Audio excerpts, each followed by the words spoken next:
Hello everyone, welcome back to my channel. তোমরা কেমন আছো সবাই বলো? আশা করি ভালোই আছো, আমিও ভালো আছি। আমাদের সোনা মাম্মাম, তোমাদের সোনা বনশ্রী, সবাই ভালো আছি। তোমরা এবার দেখো, আমি না মেকআপ করাচ্ছি ফার্স্ট টাইম, কিন্তু কেমন হচ্ছে বলবে সবাই। এইবার দেখো, আমি না মেকআপটা ফার্স্ট টাইম করাতে না ভয় পাচ্ছিলাম, কারণ কি মেয়ে যদি মুখে বাচ্চা বেবি স্কিন, তো কি করব, বা বেবি স্কিনে যদি কিছুটা প্রবলেম হয়ে যায় তার জন্য। তার আগে কি করেছি, প্রথমে বেবি ক্রিম একটু মাখিয়ে দিয়েছি, তারপর আমার মেকআপটা একটুখানি করে দিয়েছি হালকা করে, তারপর মেয়েকে সাজিয়ে দিয়েছি। বনশ্রী কিন্তু তখন কিন্তু প্রচণ্ড এক্সাইটেড ছিল, প্রচণ্ড খুশি, ওকে সাজানো হচ্ছে।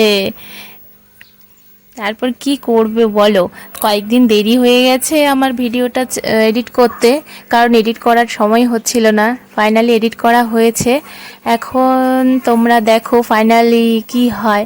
আর লাস্ট ফিনিশিং তো প্রচণ্ড এক্সাইটেড ছিলামই, ও ছিল, আমিও ছিলাম যে কি হয়, কারণ তো ফার্স্ট টাইম প্রোগ্রাম, এর আগে তো কখনো প্রোগ্রাম করেনি, বা নাচও তো ওকে প্রফেশনালি শেখানো হয়নি। এইবার তো ফার্স্ট টাইম মোবাইলে দেখে দেখে তোলা হয়েছে ডান্সটা। আর স্কুলেও প্রথম প্রোগ্রাম হচ্ছে, এর আগে তো কখনো প্রোগ্রামটাও হয়নি। এবার স্কুলে যাব, স্কুলে যাওয়ার পর দেখা প্রোগ্রামটা আশা করি ভালোই করবে, কারণ গানটা তো ভালোভাবে উঠানো হয়েছে। এখন বনশ্রীকে না চুলটা তো ঠিকঠাক করে দিতে হবে। আমি এখন প্রথমে তো মুখে মেকআপটা করিয়ে দেওয়া কমপ্লিট হয়ে গেছে, তারপর মালাটা পরাবো। মালাটা দেখো কেমন হয়েছে, এই যে মালাটা না যখন পরায় তখন ও প্রচণ্ড বলছিল, মা আমার না এটা খুব পছন্দ হয়েছে মালাটা। আর তোমরাও বলো কেমন লাগলো মালাটা দেখে। বাচ্চাদের যে কোনো জিনিসই পরালে বাচ্চাদের তো খুব খুশি হয়ে যায়। মালাটা পরানো, ওই শাড়িটা তো প্রথমে পরিয়ে দিয়েছি, শাড়িটা, তারপরে লং মালাটা পরানো হয়েছে, কোমরে বিছাটা দেওয়া হয়েছে, ওগুলো তো ভিডিওতে দেখানো যায়নি। এবার আমি তো বলে দিলাম তোমরা একটু দেখে নাও।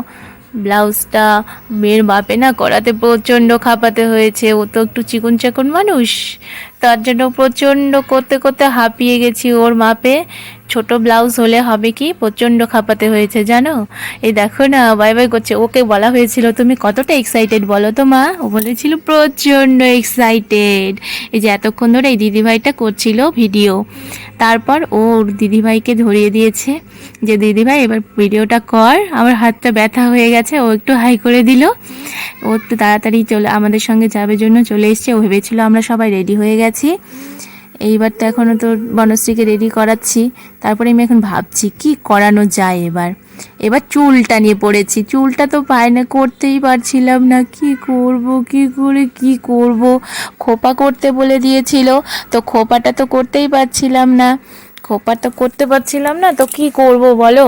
তারপরে চুলটা একটু আছে, দেখলাম চুলটাকে ধরতে যাচ্ছি তখনই হাত দিয়ে পিছলে পিছলে চলে যাচ্ছে, কারণ তো চুলটা তো ছোট, কি করে খোপাটা আমি আটকাবো।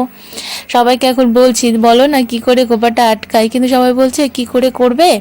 এবার হচ্ছে খোপাটা তো হবে না এভাবে, কারণ চুলটা তো ছোট, ছেড়ে দাও, না হলে খোপাটা করতে হবে না। তারপর আমি তো তবুও ছাড়ছি না, কি করব একটু দেখি চেষ্টা করে যদি পারি। তারপর চিরুনি খুঁজে পাচ্ছি না। এইবার যখন যেটা খুঁজতে যাবে না তখন তো সেটা হাতের নাগালে পাবেই না, সামনে থাকলেও খুঁজে পাওয়া যায় না।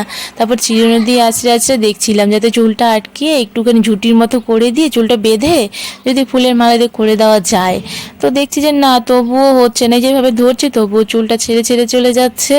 তারপর আমি এখন ফাইনালি ভেবে নিলাম যে না, ওভাবে তো হবে না, তখন চুলটাকে শেপ করে দিয়ে সুন্দর করে এইবারে আমি এখন ভাবছি গাজরাটা মাথার উপরে লাগিয়ে দেব। গাজরাটা লাগিয়ে দিলে না আশা করি ভালোই লাগবে। এবার দেখা যাক গাজরাটা লাগানোর পরে আমার সোনা মাম্মামকে কেমন লাগে। এই যে গাজরা চলে এসেছে, দেখো গাজরাটা লাগানোর পরে লুকটাই পুরো চেঞ্জ, দেখছি যে না লুকটা তো ভালোই লাগছে।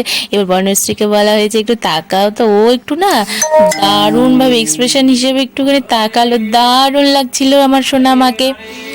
সোনামাকে যখন তারপর দেখানো হয়ে গেল, তারপরে আমি বলছি কি বাহ ভালোই তো লাগছে মাম্মামকে। এবার মাম্মামকে তো গাজর লাগানো হয়ে গেল, তারপরে একটু ঠিকঠাক করে দিয়ে এইবারে কলকা দেওয়ার পালা। তারপর একটা লাল টিপ পরিয়ে দিয়েছি, ঠোঁটে লিপস্টিক দিয়ে দিয়েছি। তারপর লাল টিপটার পাশে না একটু হোয়াইট আমি একটুখানি কলকা করছিলাম, কিন্তু কলকা তো পাচ্ছিলাম না, হোয়াইট কালারটা ছিলই না, শেষ হয়ে গেছিলো। লাস্ট ফিনিশিং কী করব, অতি দুঃখের সহকারে ইয়েলো কালারটা দিয়ে দিয়েছি। তবুও লাগানোর পরে দেখছি যে না ভালোই লাগছে, খুব একটা খারাপ লাগছে না। তারপর এটার সঙ্গে ড্রেসটার সঙ্গে যাচ্ছে ইয়েলো কালারটাও, ইয়েলো কালারটা দিয়ে দিয়েছি। তারপর দেখো ফাইনালি আমার মেক কমপ্লিট, এই যে কমপ্লিট লুক দেখে নাও। তারপর ওকে তো কমপ্লিট করার পরে আমি একটু রেডি হয়ে নিলাম, রেডি হতে গেছি। আর দিদিভাই এখন বলছে সব তো কমপ্লিট হয়ে গেছে, কিন্তু লাস্ট ফিনিশিং আমার পারফিউমটা দিতে হবে। পারফিউমটা একটু দিয়ে দিল, তারপরে যে আমিও রেডি হয়ে চলে এসেছি। তারপর এখন বাইরে যাওয়ার পালা, আর স্কুলটাও তো ওদের কাছাকাছি আছে, যেতে তো বেশি সময় লাগবে না। এইবারেই দেখো বন্ধুদেরকে দেখাচ্ছে ও হাতটা। চলো এবার বাইরে যাওয়ার পথে তো দেখা হচ্ছে। ফাইনালি গেটের কাছে চলে এসেছি, এইবার বেরোবো। মেয়েকে বললাম একটু জুতোটা পরে নিতে, আমিও পরে নিলাম। তারপর বেরিয়ে গেটের কাছে যাব। চলো গেট বাইরে বেরোতে, এই যে দেখো বেরিয়ে গেছি। এবার বাইরে এসে তখন বলছে মা চলো মা আমরা এখন যাই। এখন রেডি হয়ে গেছি, স্কুলের সামনে ফাইনালি চলে এসেছি। ওকে স্কুলে দিয়ে দিয়েছি, বসে আছে ওরা সবাই। এই যে দেখো জনগণও শুরু হয়ে গেল। যখন আমি ওকে নিয়ে আসি তখন না কেউ ছিল না, ও আর একটা ছেলে ছিল বাচ্চা। তো কি করব, ও তো একা একা বসে থাকতে চাইছিল না, পুরো কান্না, মা এখানে এসো মা এখানে এসো বলছিল। তো আমি কি করব, ভিতরে তো যেতে দেবে না তখন তারপর কিছুক্ষণ পরে দেখলাম যে না সব ফ্রেন্ডসরা ওর চলে এসেছে, স্কুলে আরও বাচ্চারাও চলে এসেছে, সবাই মিলে বসেছিল। এই যে সবাইকে একটু রং টং দিয়ে পায়ে আবির টাবির দিয়ে প্রণাম করেছে স্যার ম্যামকে। তার মধ্যে ম্যামেরা একটুখানি দোল খেলে নিল, তার মধ্যে প্রোগ্রামটাও শুরু হয়ে গেল।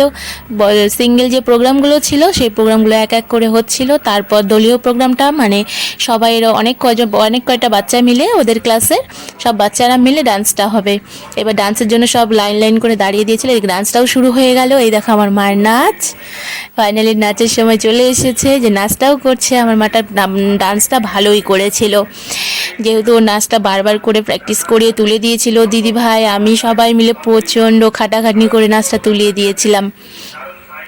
তারপর কি হয়েছে বলো তো বন্ধুরা, এইবার না স্যার ম্যামদেরকে ডান্সটা যখন হচ্ছিল, নাচটা শেষ হয়ে গেছে, এই যে ডান্সটা চলছেই এখনও। নাচটাতে কি হয়েছিল, ছেলেদের যে গলাতে ডান্সটা হচ্ছিল বাচ্চাদের, তার জন্য একটু গোলমাল হয়ে গেছিলো। আর ওরা যেটাতে প্র্যাকটিস করেছিল সেটা ছিল মেয়ের গলাতে, আর ও দিদিভাইয়ে ডান্স করছিল, তো তার মধ্যে ও একটু এদিকে পাশে দেখা দেখি ও একটু ডান্স করে নিচ্ছিল। তারপরে ফাইনালি প্রোগ্রাম শেষ, এবার আমরা বাড়ি যাচ্ছি। আর বাড়ি আসার পথে একটা করে স্কুল থেকে কেক দিয়ে দিয়েছিল, কেকটা বনশ্রী খেতে খেতেই বাড়ি আসছিল। বাড়িতে যাওয়ার পথে এখন বনশ্রী এখন বলছে মা আমার না প্রচণ্ড খিদে পেয়ে গেছিলো, তার মধ্যে কেকটা খেয়ে নাও, তারপর বাড়িতে গিয়ে তো ভাত খাইয়ে দেবো। চলো এবার বাড়িতে যাচ্ছি। বাড়িতে অপেক্ষা করছো ঠাকুমা কখন আসবে। আমার নাতনিটা তো খাওয়া দাওয়াই করেনি, তার জন্য চিন্তা করছিল। আমরা এক্ষুনি বাড়ি যাচ্ছি, এই পাশটাতেই আমাদের বাড়ি, এই যে চলেই এসেছি। এই যে ঠাকুমা আমাদের জন্য ওয়েট করছিল। তারপর আমরা ফাইনালি বাড়িতে চলে এসেছি, আমাদের প্রোগ্রাম শেষ আজকের মতো। চলো বন্ধুরা টাটা বাই বাই, আজকের মতো এখানেই থাকলো আমাদের ভিডিও। নেক্সট ভিডিওর জন্য অপেক্ষা করো, আশা করি তোমরা ভালোই লাগবে, ভিডিওটা দেখবে, বেশি বেশি করে লাইক শেয়ার কমেন্টস অবশ্যই, অ্যান্ড সাবস্ক্রাইব করতে কিন্তু ভুলবে না। দেখতে থাকো বন্ধুরা, কেমন লাগলো। টাটা বন্ধুরা, বাই বাই।